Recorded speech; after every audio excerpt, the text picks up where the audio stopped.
Put that coffee down. I'm not here to waste your time, okay? I certainly hope you're not here to waste mine. So I'm gonna keep this short. Helen, we're both in sales.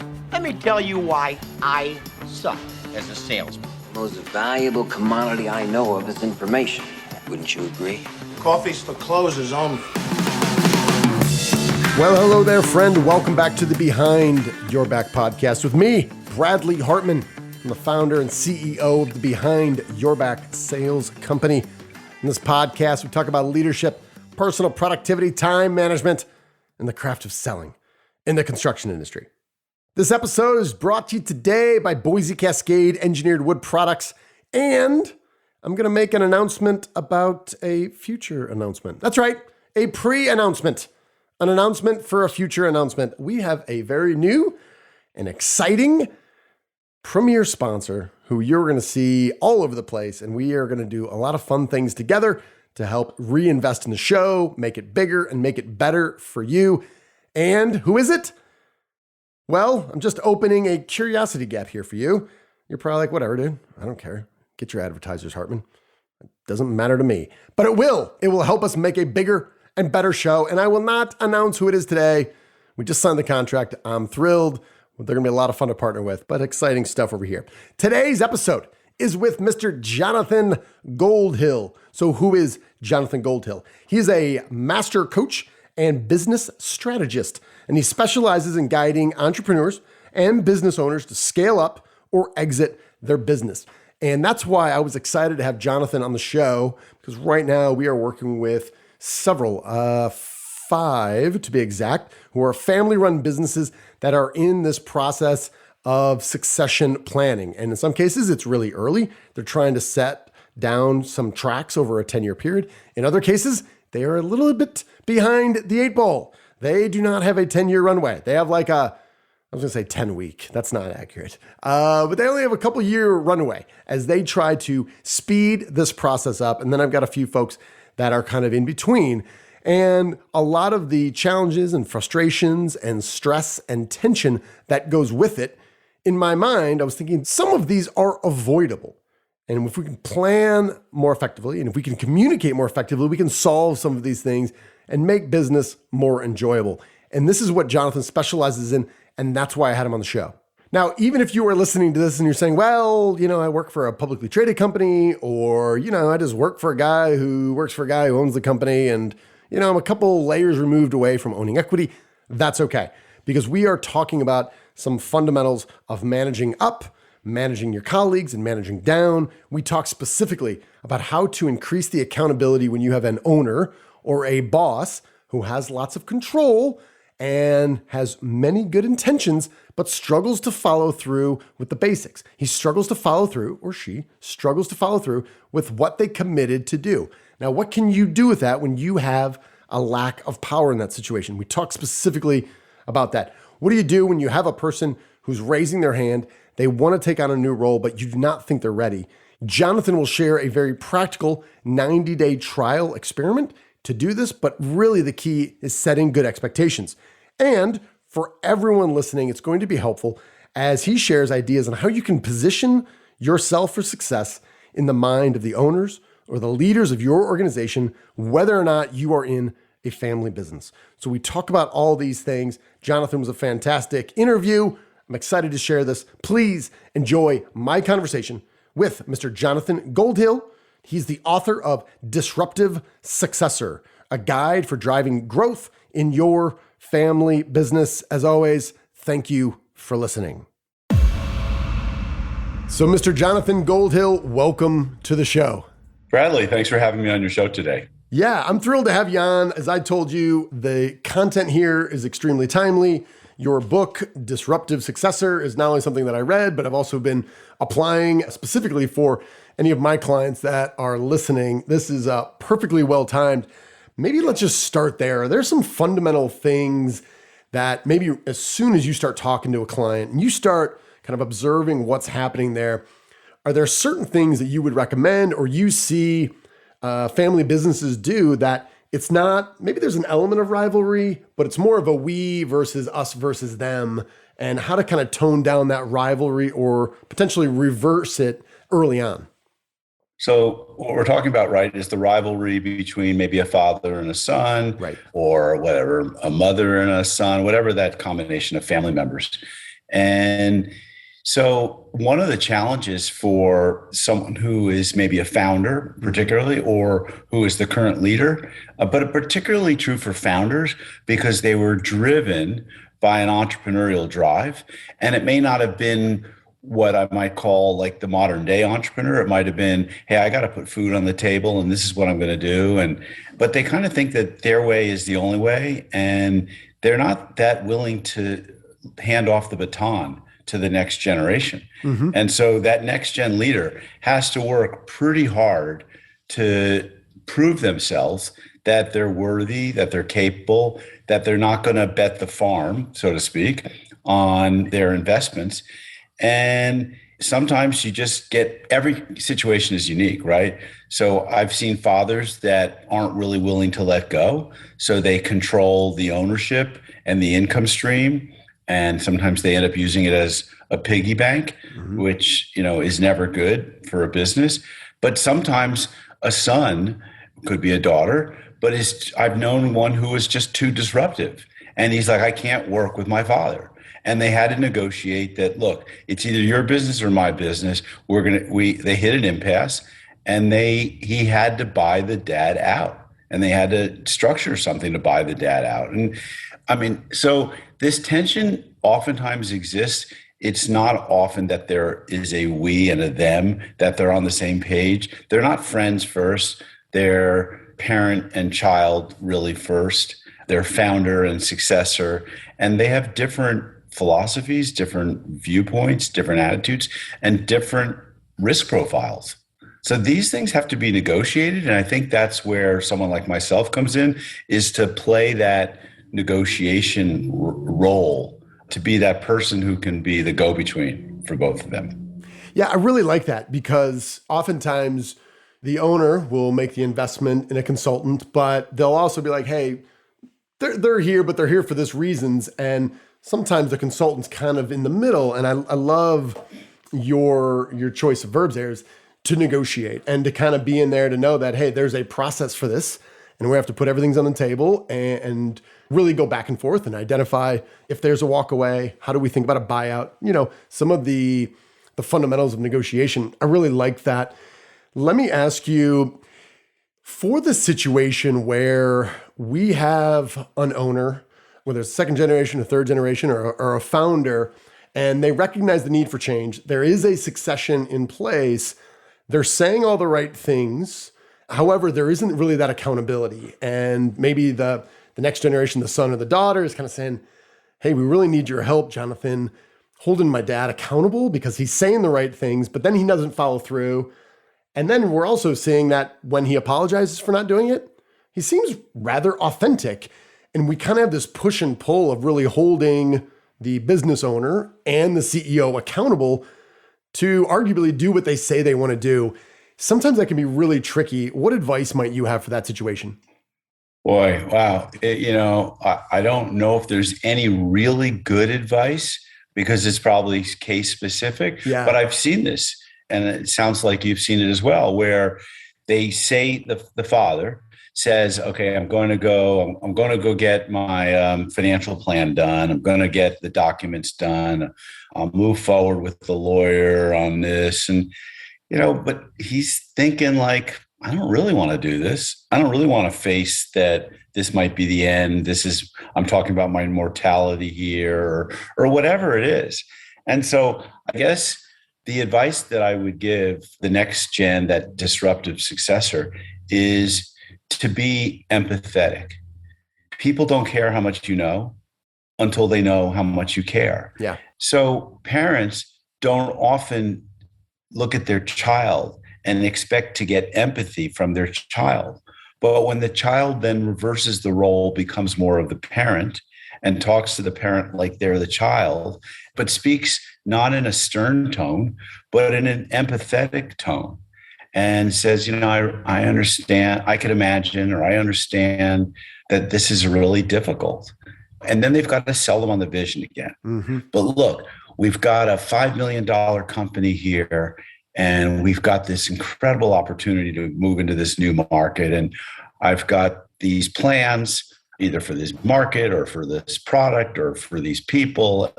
This vision, I'm really, really convinced is going to work. Like, trust me. And it's not blind faith. It's here, I've got a plan and I'm going to execute on the plan. And I've thought through it. And then that confidence that the father starts to develop in the child, it takes over. And I'm using the father son. It could be, again, trying to be generic here. But the son can then say, look, in order for me to move that forward, I also need you to move forward on this estate plan, this valuation, this transfer of ownership, this gifting, whatever it is. And it takes time, Bradley. Mm-hmm. It's not going to happen quickly. Sometimes it might, and sometimes you'll lose patience in the process. It's really, what are you committed to? Are you committed to the family and keeping the family together, or are you committed to yourself?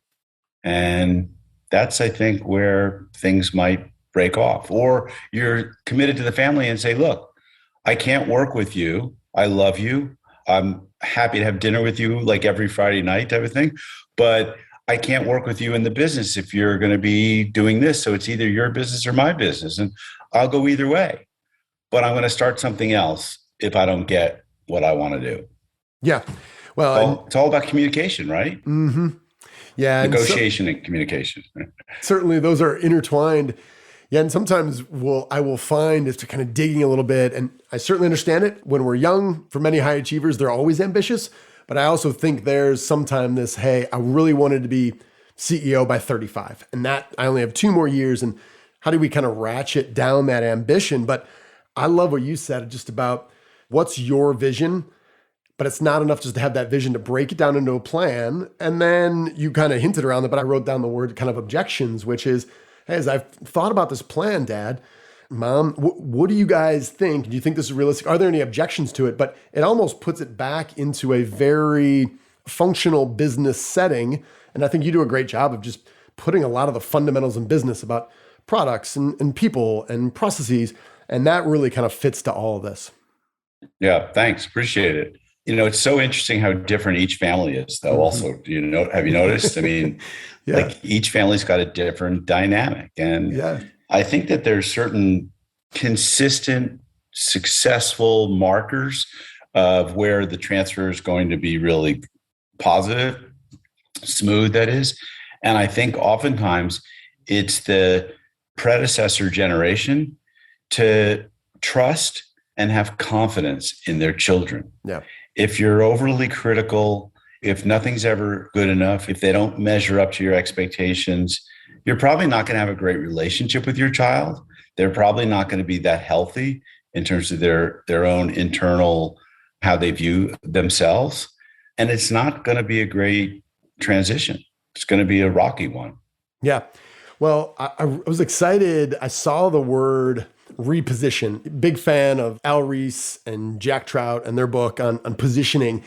You talked about kind of repositioning or positioning, and I think you talk about it in the product perspective, but my immediate question was, got a couple of situations where I have clients who, the next generation, they've been around the business anywhere from 10, 15, sometimes pushing 20 years, yet Dad and Uncle Bob and Aunt Jean, they're still in the business. And what they're struggling with is, hey, my parents, my aunt and my uncle, they don't seem to be leaving for the next 5, 10, years or so.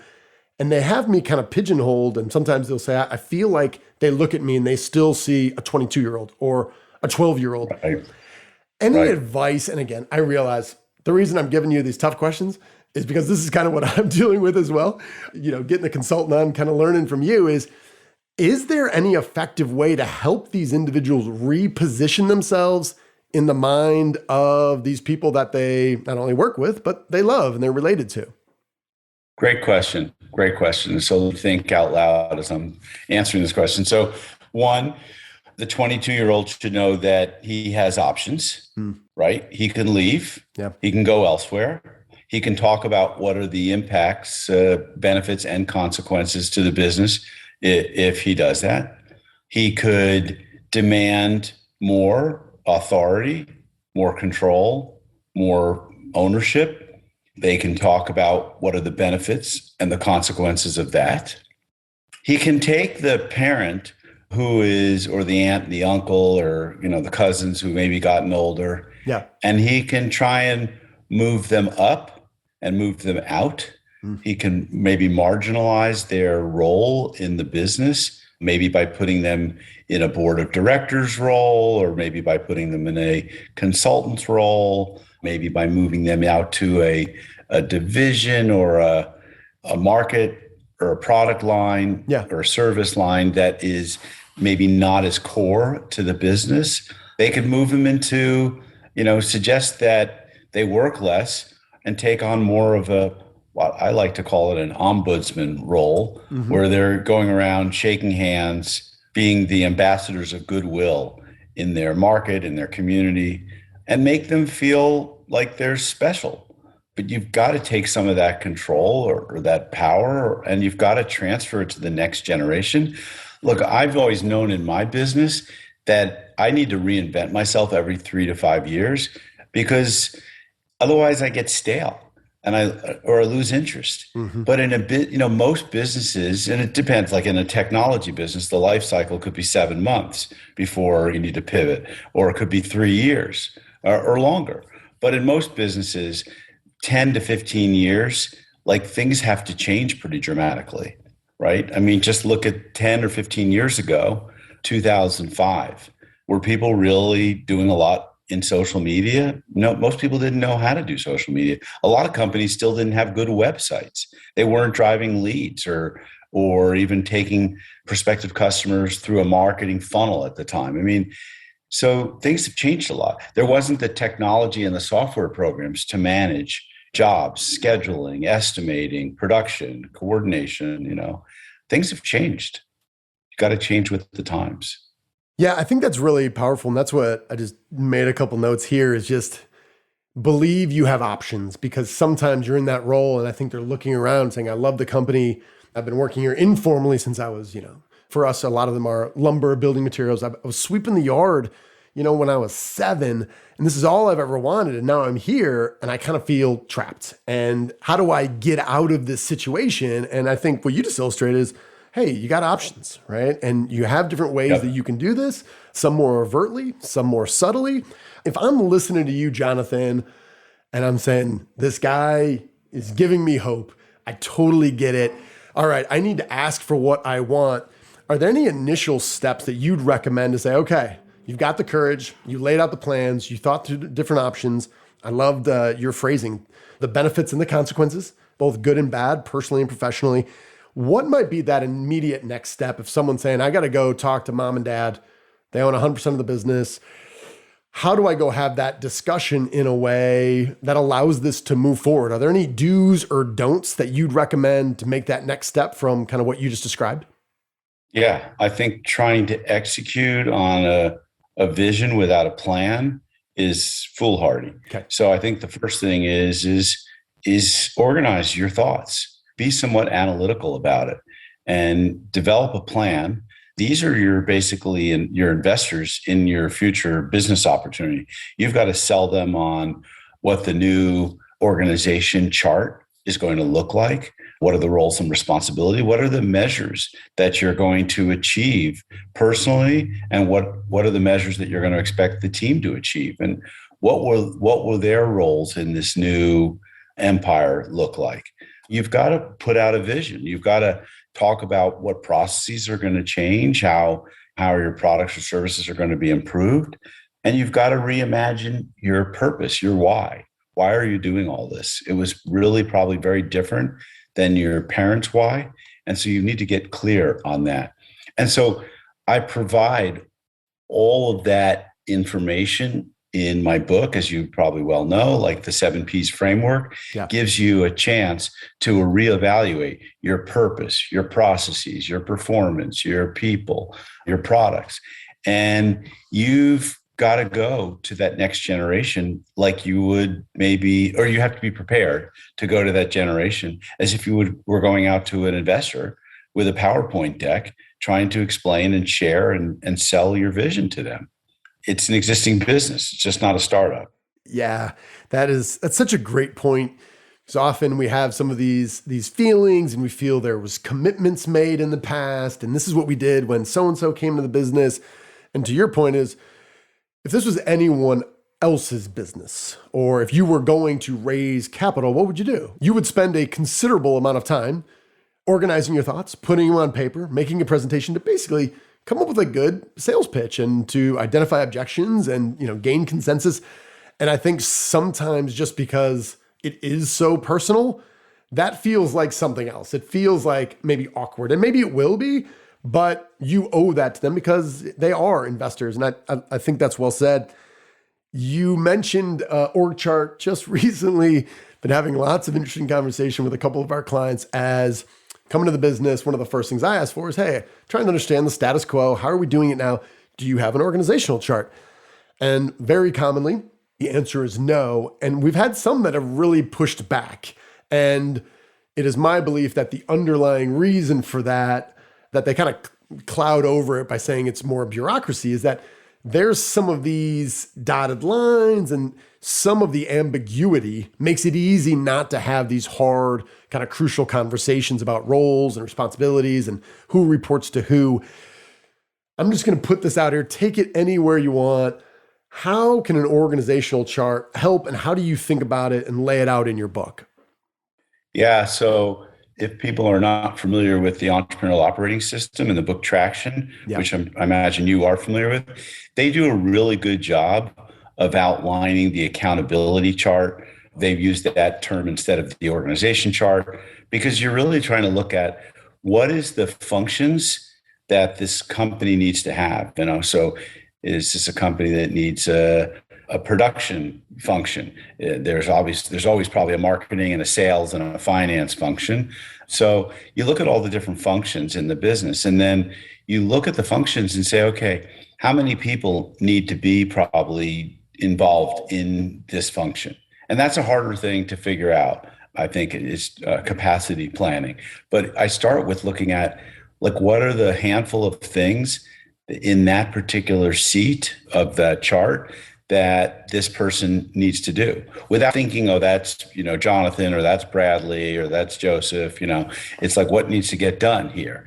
And then what are all the sub functions, sub people? So let's say you've got a production manager, maybe there's 2 production assistants, and maybe there's a production coordinator. So what will each of these people do?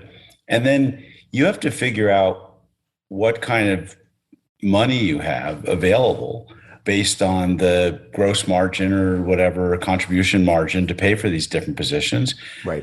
Because you don't want to be overstaffed. Mm-hmm. You don't want to be understaffed. And, you have to use the concepts maybe of like a ball team, like a NBA or NFL or Major League Baseball team. Like, what's the salary cap that I'm working with here? How much dollars do I have for management people? How much dollars do I have for field people? And you've got to figure out, how much work has got to be loaded onto different people. But the accountability chart provides real clarity around who does what. It gets people understanding what lanes they're supposed to be in. It also helps you to figure out whether the right person is in the right seat. Is this in their wheelhouse to do all these things? Or do we have someone who really does 3 of the 5 things well, but not 2 of them well? And, so it's super important, I think, in terms of planning, to have that whole accountability chart. And what we see too often in family businesses is there's this very loose division of labor. Right. And then when things get too loose, they think, you know what? Hey, look, let's make it kind of simple. You'll do the outside, I'll do the inside, right? I'll handle production, you handle sales, marketing, client-facing stuff. But that's not always that clear to the people inside who's doing what. And it's not really clear who's providing overall vision for where the company is going, the direction. So I think the accountability chart is a great exercise for people to go through to make sure they have the right people, that they're in the right seats, that they're doing the right things. And then you can figure out, are they doing the right things right? which is about efficiency. But to build an effective organization, I think, have to go through that exercise. I can't imagine not doing it. Yeah, and I'm thinking back to my time and the way I was pleading my case, but I think an element of this could be just that, how you frame it. An organizational chart versus an accountability chart, when probably like you, a lot of our clients, the biggest complaint is there's a general lack of accountability and consistency on a day-to-day basis that's causing grief and lost money and lost time, and et cetera. So Yeah. I think that's a great point. I have a couple situations that have come up recently, and you touched upon them kind of right in the middle of your book as we kind of talked about people, but it's a situation where there's some young talent coming up and they're raising their hand and saying, I know the role that I want. I want this role. And the generation before them are looking around saying, I'm not sure that's your unique ability. That's not what makes you special. And there's this tension, and there's often this, how do we give them enough runway? And if I can, I'm just going to read a little section here and then tee this up for you to maybe give a little more color. Mm-hmm. But you say, families often spend way too little time examining a family member's fit for a position. Perhaps the business would be better off if they hired someone else. I would recommend developing a position description to identify critical accountabilities, competencies, and position outcomes so that when a family member assumes a role, they are held to an established standard. And you go on to kind of recommend kind of a 90-day trial basis to see how they perform. As soon as I read that, I thought two things. My first thought was, I absolutely love this. How can we do this better? And my second thought was, all right, how do you set the correct expectations that we are truly going to hold everyone accountable to this 90 days like we would any other employee? Can you give us a little context as to how to maybe get this rolling if our listeners are thinking, wow, this could be something that we could use for this specific individual? Yeah. So if I understand your question correctly, I think what we need is position descriptions. Some people call them job scorecards. And we should have a position description for every single position in the company. That way people clearly know what they're responsible for. And they should know what the career ladder looks like. So what is it? What will it take to move up? I work with a lot of contractors. And so an entry-level position might be labeled tradesman 1. But how do we get to a tradesman 2 or tradesman 3? Like, what are the levels of either training or certification or qualifications? And so I think that is really important. What we don't want, especially in a family business, is for family members to be promoted into positions that they don't understand what really is entailed in the job. They don't really have the desire, the hunger. They don't necessarily want that position. And then, they don't have the competencies or the abilities to get it done. It's not in the fabric of their soul. Mm-hmm. And so this becomes really challenging when you promote people that are not really capable. Then you've got what is known as like job inflation type promotion. And typically these family members are overpaid in the situations. And right. It's really destructive to a culture when you don't have someone in the right seat and they're not doing things well. So yeah, I think that the single greatest thing I've heard from my clients is we have these position descriptions and we have the career ladder that shows people how they can elevate up. And we don't promote people until it's agreed that this person is the right fit for that job. And then they're on a 90-day trial. If it doesn't work, like no harm, no foul, like let's move you into a different position. It's that Jim Collins, it's getting people into the right seats on the bus. Mm-hmm. If they fit the core values, then they're the right fit for the company. But now it's about getting them in the right seats. Yeah. What advice might you have for owners or leaders, whether they're founders or just they're atop the organization, but they're struggling to get their hands out of the tactical, the day-to-day things? Like we need to say no so you can focus on the higher level priorities. Yet there's kind of this compulsion to really want to, even though the business is growing, still keep their fingers in a lot of different pots. If you're sitting alone with an owner and saying, hey, I need you to keep the main thing. What advice might you have for these owners to say, hey, you got to trust other people to do this because, quite frankly, I love that your point was the vital few versus the trivial many. What does that conversation look like if I'm having a heart-to-heart with Jonathan? Yeah, so I think that you have them look at the results they've been getting. And typically, if an owner is involved in too many functions and isn't letting go of the trivial many, or isn't delegating or is micromanaging, then the growth of the business is going to be stymied. It won't be zero. It may not be zero, but it won't be reaching its full potential. So I want to get an owner thinking about what the potentiality of the business could be. And I want to get them excited about the idea that the freedom that they probably started the business, the vision of the freedom they were going to have with this business was going to be one of not having to be doing everything, not having to be so involved in the day-to-day. I mean, wouldn't we all like to have a business that doesn't require very much of our time, spits out a consistent, cash flow, right? And gives us a lot of free time to do other things that we love, whether it's reading, writing, traveling, spending time with family members, giving back to the community. So I try and sell them on that let's get back to what the original intent and the freedom that you were seeking when you started this business. And let's talk about what your business and what your life could look like in 5 or 10 years from now under someone else's able leadership. Yeah. Get them excited about that. Yeah. Dan Sullivan, kind of entrepreneurial guru, kind of talks about the 4 freedoms that I try to maintain in my own mind as I juggle these, and, freedom of relationships, time, money, and purpose. And I think you're right, go there and repaint that vision, because sometimes all of a sudden 10, 15, 20 years pass and you are so stuck in the day-to-day that we forget to kind of take a step back and what am I really doing all this for? That can be really powerful.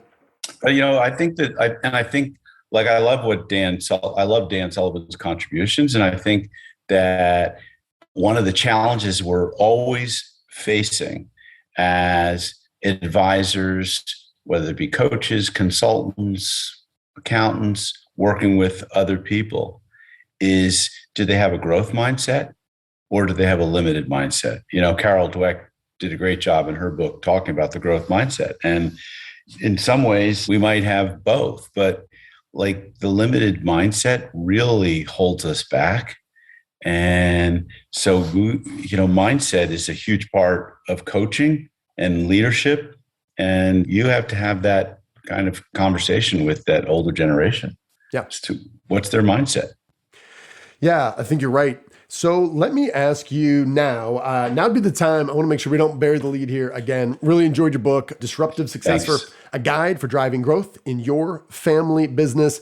Now is not the time to be self-deprecating or shy. I want you to make sure it's extremely clear to all our listeners where they can find the book, where they can find other resources, and where they can find more information about you. Great.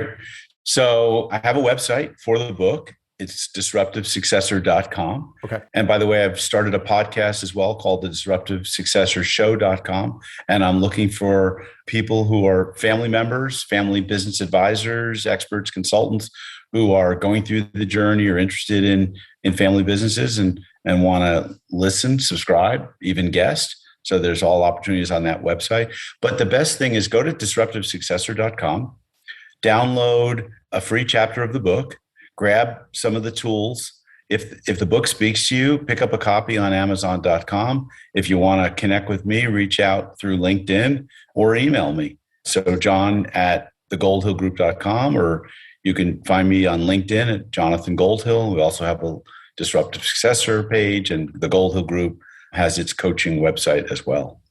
So lots of ways to find me. Lots of ways to find you, and we will make sure we put those in the show notes as well to make that real easy to click over. Well, again, appreciate your work. This has helped me. I've already been able to apply a few of these things in my own kind of situations here. So, Jonathan, thank you for your time. I appreciate it. Thanks, Bradley. Great being on your show. As always, thank you for listening. I hope you enjoyed my conversation with Mr. Jonathan Goldhill. Now, our goal here is to make this the best podcast you listen to, and I'd love to hear your thoughts, ideas for future shows, potential guests, or any builder issues that you are struggling with, do not hesitate to email me directly at bradley@behindyourbacksales.com. Again, bradley@behindyourbacksales.com. And if you did indeed find value in this episode, please share it with your network and leave a review. Those mean more to us than you could possibly know.